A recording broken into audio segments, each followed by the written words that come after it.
अरे ओ दुकानदारों, चलो चलो आज का ऋण निकालो। लेकिन राजकुमार जी, बस अभी अभी तो मैंने दुकान लगाई है। मालिक, अभी तो मेरे पास एक ग्राहक तक नहीं आया। मैं आपको पैसे कहाँ से दूं? अच्छा, मुझे बेवकूफ समझता है, मुझसे चालाकी करता है, सीधी तरह पैसे निकालता है या फिर तेरा सारा सामान नष्ट कर दूं? मालिक, मुझ पर दया कीजिए, मैं अभी आपको कुछ देर में ही पैसे दे दूंगा। बेचारा किसान गिड़गिड़ाता रहता है, लेकिन राजकुमार को उस पर जरा सा भी तरस नहीं आता और उसका सारा सामान नष्ट कर देता है।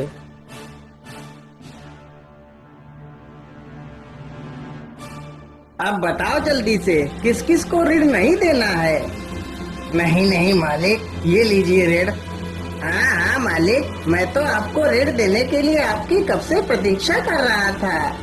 इस प्रकार सारे दुकानदार डर कर राजकुमार को ऋण दे देते हैं। राजकुमार घोड़े पर बैठता है और वहाँ से चला जाता है। अरे नहीं नहीं, यह सब कब तक चलता रहेगा? हम लोगों को कुछ ना कुछ तो करना ही पड़ेगा। अरे भैया, मैं तो कहता हूँ हमें महाराज के पास चलना चाहिए, वही हमारी मदद कर सकते हैं।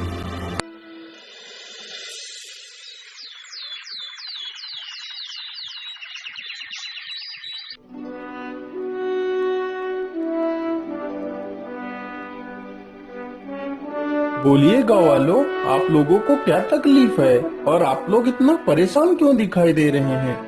महाराज, हम सभी लोग रोज बाजार में अपनी दुकानें लगाते हैं। इस प्रकार सारे गांव वाले पूरी कहानी राजा को सुना देते हैं। अच्छा अच्छा, आप लोग शांत हो जाइए। सैनिकों, राजकुमार को बुलाया जाए। जी पिताजी, आपने हमें क्यों बुलाया? बोलिए, क्या बात है?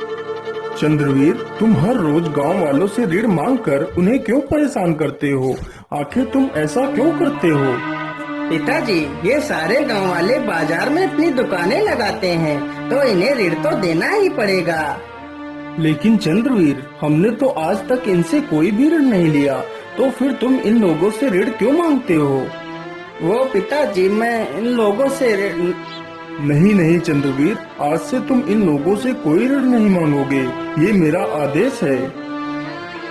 महाराज, आपकी जय हो, आपकी जय हो महाराज। आपने हमें बड़े संकट से बाहर निकाल लिया। ओहो, मेरी तो इस घर में चलती ही नहीं है, मुझे तो कोई कुछ समझता ही नहीं। चलो चलो, कोई बात नहीं, जब मैं महाराज बन जाऊंगा तो इन सब से चुन चुन कर बदला लूंगा। लेकिन ऐसे महल में बैठे बैठे तो मैं परेशान हो जाऊंगा। चलो चलो, कहीं घूमने चलता हूँ। मैं ऐसा करता हूँ, चलो आज शिकार पर चलता हूँ। इतने दिन हो गए, लेकिन मैंने किसी जानवर का शिकार नहीं किया। इतना सोचकर राजकुमार चंद्रवीर शिकार के लिए निकल पड़ता है।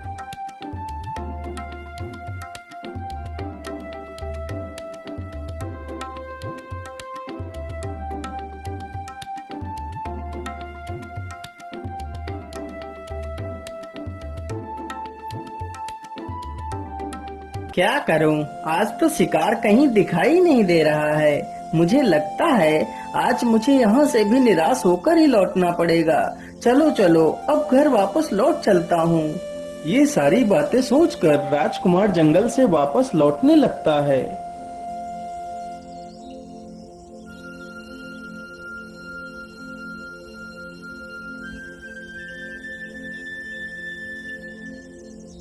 अरे वो क्या है?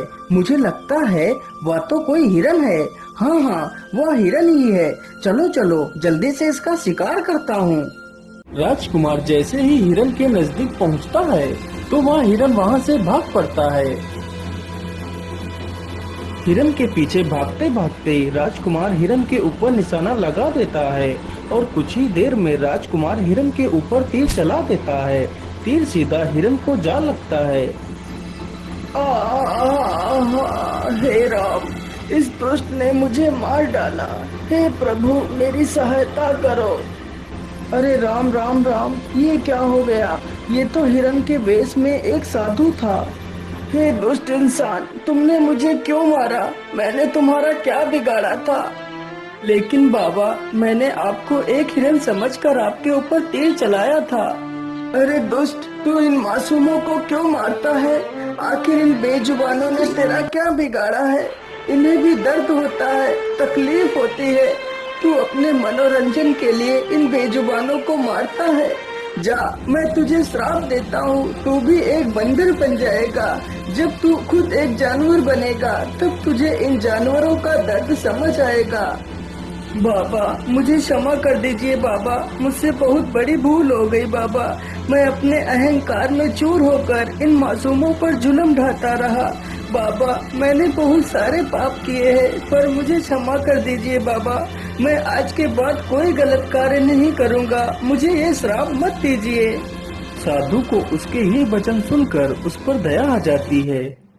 बेटा, मैं अपना श्राप वापस नहीं ले सकता, लेकिन जब कोई कन्या तुम्हें इसी बंदर रूप में स्वीकार कर तुमसे विवाह करेगी तो तुम्हारा यह श्राप टूट जाएगा और तुम अपने वास्तविक रूप में आ जाओगे। इतना कहकर वह साधु अपने प्राण त्याग देता है।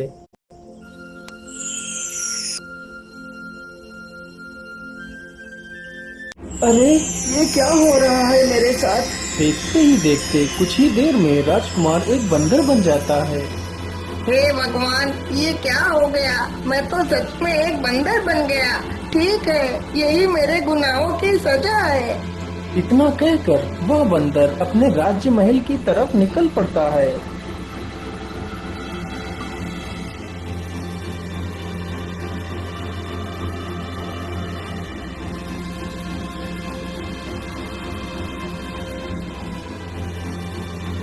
अरे अरे, ये बंदर इधर ही क्यों चला रहा है?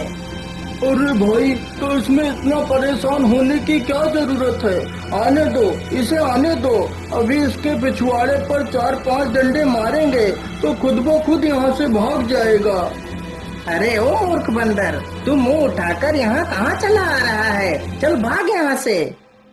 अरे सैनिक भाई, मैं राजकुमार हूँ, मैं कोई बंदर नहीं हूँ, मुझे अंदर जाने दीजिए। अच्छा, तो एक बंदर हमारा राजकुमार बनेगा? अच्छा ठीक है, मैं एक पल के लिए तुझे अपना राजकुमार मान लूं, लेकिन हमारे उस दुष्ट राजकुमार ने तो हमें कभी भाई नहीं बोला और तू मुझे भाई बोल रहा है। अरे सैनिक भाई, अब मैं बदल चुका हूँ, मैं पहले जैसा नहीं रहा। अरे हाँ हाँ, वो तो हम साफ साफ देख रहे हैं कि तू तो पूरी तरह बदल गया है, एक इंसान से बंदर बन गया है। अरे ओ मूर्ख बंदर, हम लोगों को बेवकूफ बना रहा है, चल भाग यहाँ से। इतना कहते ही सैनिक बंदर को 4-5 डंडे चिपका देते हैं। बंदर तुरंत ही वहाँ से भाग खड़ा होता है। हे भगवान, अब मैं क्या करूं? मुझे तो यह सैनिक अंदर घुसने ही नहीं दे रहे हैं। मैं अंदर कैसे जाऊं? मुझे तो बहुत जोर की भूख भी लगी है। इतना सोचकर वह बंदर वहाँ से चल पड़ता है। बंदर चलते चलते एक दूसरे राज्य में पहुँचता है।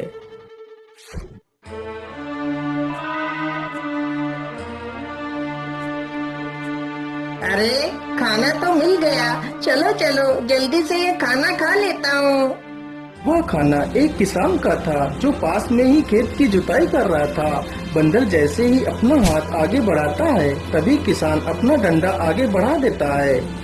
अरे दुष्ट बंदर, तू मेरा खाना खाना चाहता है? मैं यहाँ धूप में मरा जा रहा हूँ और तू मेरा खाना भी खाना चाहता है? रुक, अभी तुझे मजा चखाता हूँ। इतना कहकर किसान बंदर को 4-5 डंडे मारता है और उसे भगा देता है। हे भगवान, मुझे अब अच्छी तरह समझ आ गया है कि बेचारे जानवर कितने कष्ट में अपना जीवन गुजारते हैं। हे भगवान, ऐसी जिंदगी से अच्छा है तो मुझे मौत दे दो। ये सब कुछ सोचकर बंदर दुखी हो जाता है। तभी देखता है कि एक सुंदर सी लड़की हाथ में सुंदर पकवान की थाली सजाकर कहीं जा रही है। अरे, ये लड़की तो कितनी सुंदर है। काश मैं एक राजकुमार होता और मेरी ये हालत ना हुई होती तो मैं इसी से विवाह कर लेता। लेकिन यह कन्या इतने सुंदर पकवान लेकर कहाँ जा रही है? चलो चलो, इसका पीछा करता हूँ।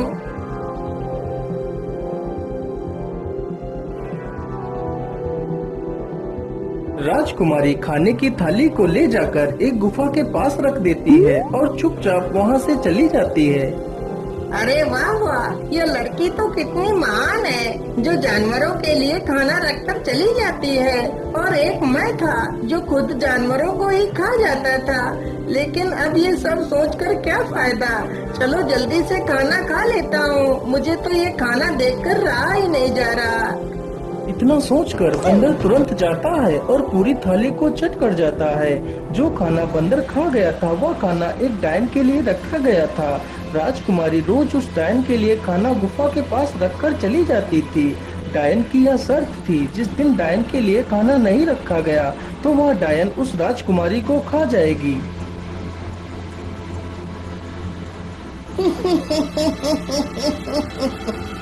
अरे ये क्या, आज तो मेरे लिए भोजन रखा ही नहीं गया और ऊपर से यह खाली थाली रखती।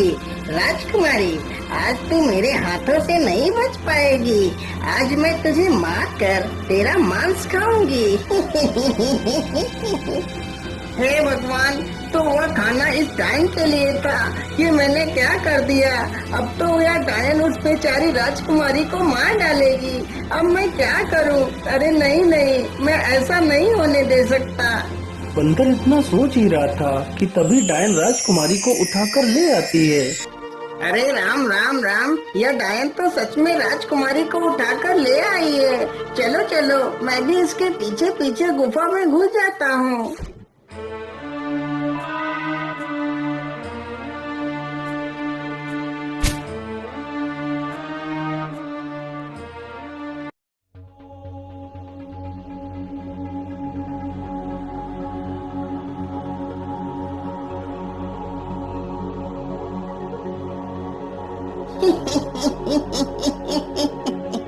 मूर्ख राजकुमारी, आज तुमने मेरे लिए भोजन क्यों नहीं रखा?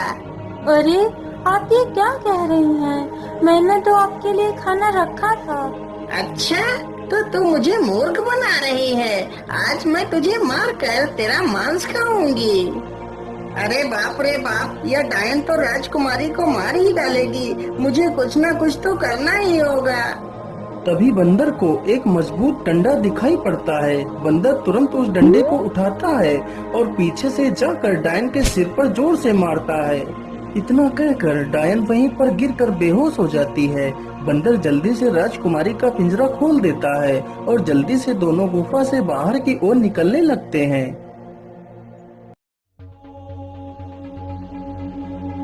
अरे ये क्या, गुफा का दरवाजा तो बंद पड़ा है। अब हम बाहर कैसे निकलेंगे? बंदर तुरंत ही पास में पड़े एक पत्थर को उठाकर दरवाजे पर फेंक कर मारता है। अरे बंदर भैया, इस प्रकार दरवाजे पे पत्थर फेंकने से कोई फायदा नहीं। ये दरवाजा ऐसे नहीं खुलने वाला। लेकिन तुम कौन हो और तुम इस गुफा में क्या कर रही हो? मेरा नाम मिठभोली है। मैं इस गुफा में उस डायन को मारने आई थी, लेकिन उस ताकतवर डायन को मैं मार ना पाई। लेकिन मिठभोली बहन, तुम इस डायन से बदला क्यों लेना चाहती हो? बंदर भैया, मैं और मेरे पति यही पास के जंगल में एक पेड़ पर घोंसला बनाकर रहते थे। एक दिन की बात है, ये डायन एक हिरन के शिकार के लिए आती है।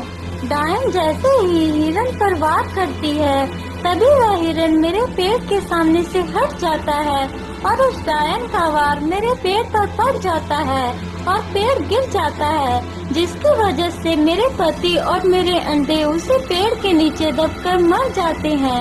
उस दिन से मैंने कसम खाई कि मैं इस डायन को मार कर ही दम लूंगी, लेकिन मैं अभी तक उस डायन को मार नहीं पाई। लेकिन मिठभोली बहन, मैंने तो उसे एक डंडे में ही मार दिया। अरे नहीं नहीं बंदर भाई, आपको नहीं पता, वह डायन ऐसे नहीं मरने वाली। वह सिर्फ कुछ देर के लिए बेहोशी की हालत में गई है। अरे मिठभोली, तुम ये क्या कह रही हो? यदि वह डायन मरी नहीं है तो वह डायन फिर कैसे मरेगी? बंदर भाई, जब तक वह मूर्ति नहीं टूटेगी तब तक वह डायन नहीं मरेगी।